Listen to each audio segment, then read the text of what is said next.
Ashamar kafuunee kabajamtoota hordoftoota miidiyaa madda nageenyaa oduu har'aaf qabannee dhiyaanne isinitti muunqasifaana turaan ejersoo wallooti. Oduu keenya jalqabaatiin kaaba Oromiyaa godina Walloo Aanaa Dawaa Caffaa keessatti maatiin hidhamtoota ijoollee isaanii akka dhaqaniin ilaalle dhorkamanii jiraachuun dhaga'ame. Guutuun gabaasa kanaa akka itti aanutti isiniif dhiyaata. Kaaba Oromiyaa godina Walloo Aanaa Dawaa Caffaa keessatti maatiin hidhamtoota akka ijoollee isaanii dhaqanii hin ilaalle kaabinoonni gandichaa dhorkanii jiraachuu maddi keenya madda nageenyaatti hime. Guyyaa dheengaddaa irraa eegaluun namoota hidhaa irraa banidhaatti deebisaa ajajni jedhu olii nutti kenname jechuun fiinxaleeyyiin Amaaraa fi kaabinoonni ulaa qotee bulaa irra deemuun qotee bulaa dararaa kan jiran ta'uu fi dargaggoonni hedduun ganda qabballee dindin jedhamu irraa hidhamu isiniif gabaasnee jirra.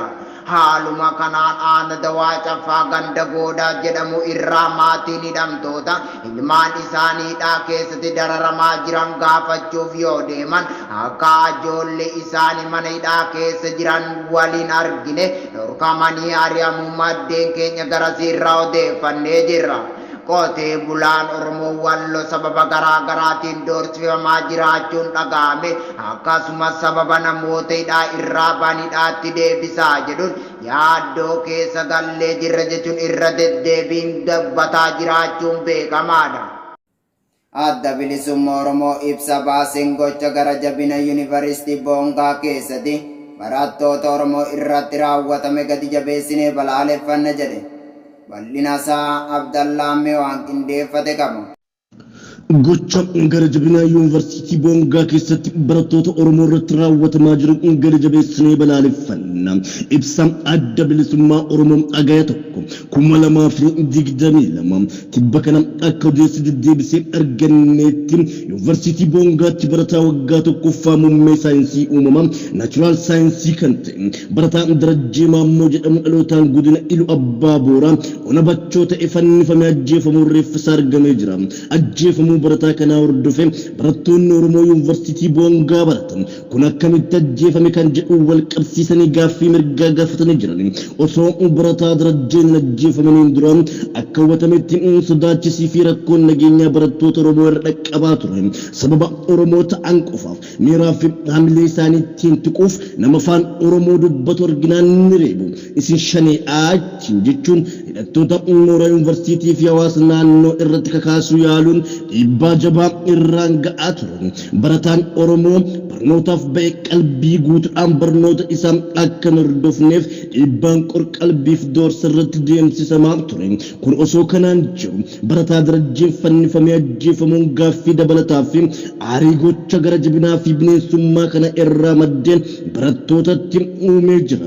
Rakkoo isaan mudatee fi mudataa jiruuf akkasumas ajjeefamuu hiriyaa isaanii fi bu'aa qorannoo isaan wal qabsiisanii gaaffii mirgaa barattoonni Oromoo bulchiinsa Yuunivarsiitichaaf dhiyeessaniif deebii kennuu dadhabanii faallaa isaan barattoota Oromoo 54 barnoota irraa ari'uu isaanii Addi Bilisummaa Oromoo gad jabeessee balaaleffata.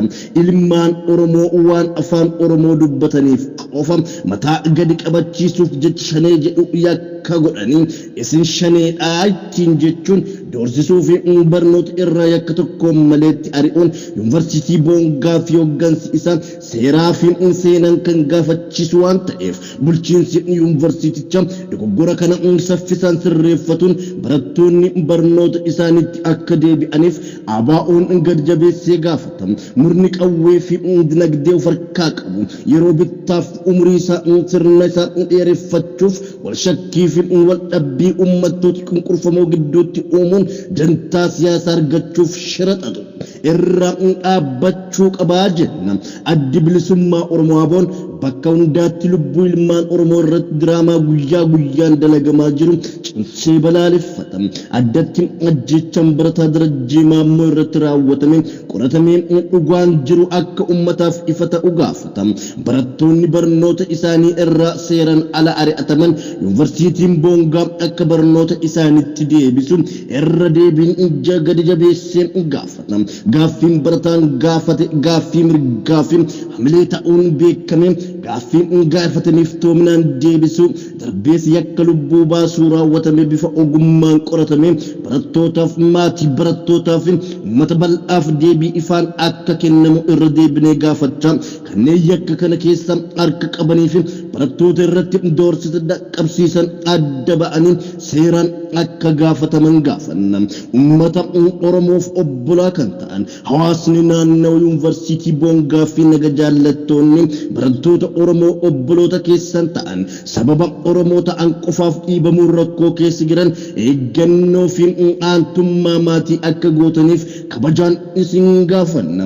Dhuma irratti ABO'n nageenya lammiilee Oromiyaa bakkaayyuu booressuun bu'aa siyaasaaf jecha shira murni aangoo of harkaa qabu xaxukamuun darbees barattoota barnootaaf ba'an jala danqaalee naqaman inni balaaleffanna babal'isuuf deemuuf kan gaafataman kanneen maal dhibeen kana raawwatan tahuu hubachiisa hawaasni yuunivarsiitii idilaa addunyaa gocha bulchiinsi yuunivarsiitii Boongaa gara jabinaan raawwataa jiru akka sirreessuun akka hubachiisu waamicha goona. Injifannoon uummata bal'aaf adda bilisummaa Oromoo hagaya 2022 Finfinnee Oromiyaa.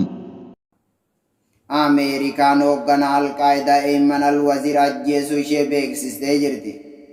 Ameerikaan hoogganaa Alqaayidaa kan ta'e Ayman al-Zawaahir ajjeese jechuun karaa fuula miidiyaa hawaasummaa kallattiitiin beeksisanii jiru.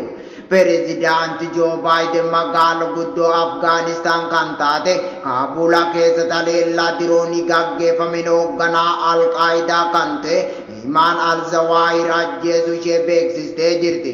Dhaabbanni nageenyaa Ameerikaa Kaantiraal Intelligensi Ejensii wiixata darbe duula farra shororkeessummaa Kaabul keessatti gaggeeffameen Zawaahir ajjeesuun danda'ameera jedhee jira. Ajjeechaa raawwatame kana ilaalchisee ibsa Joo Baayiden kenneen jeequmsaa fi ajjeecha lammiilee Ameerikaa irratti raawwatamaa jiru duuba kan jiru hoogganaa Alqaayidaa kan ta'e Ayman al-Zawaahir jechuun dubbatee jira. Hoogganaan garee shororkeessitoota Alqaayidaa hin jiru jechuunis dubbatee jiraachuun beekamaadha. Qondaaltonni Ameerikaa akka jedhanitti Zawaahirin barandaa mana eegumsa cimaa qabu tokkorra taa'ee osoo jiru dirooniin Ameerikaa misaa'ila 2 itti dhukkaase ajjeese jedhu. Akkasumas miseensonni mana san keessa jiran kaan miidhamuu fi Ayman al-Zawaahir qofaatu BBC'n dubbisee jira.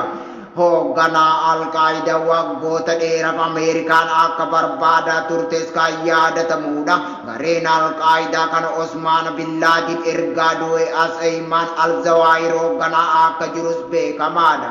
Ajjeefamuu hoogganaa Alqaayidaa Ayman al-Zawaahir ajandaa miidiyaalee ta'ee mul'atee jira. Egaa kabajamtootaaf hordoftoota miidiyaa madda nageenyaa oduun har'aaf qabannee dhiyaanne kana gammaa daawwattanidha. Obbilee madda nageenyaatti ufaan gama kiyyaan nagaatti isiniin jedha.